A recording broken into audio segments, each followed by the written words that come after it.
કાકા કાકા કાકા કાકા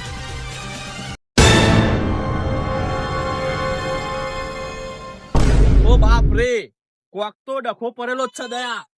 તું દઈ જો, કોક તો લોચો સજ. કાકા મને સાસ હજુ ચાલે હો. એનો મતલબ સમજ્યો ભત્રીજા તું? હું કાકા હજુ એ છેલ્લું ડાસકું બાચી આઈનું.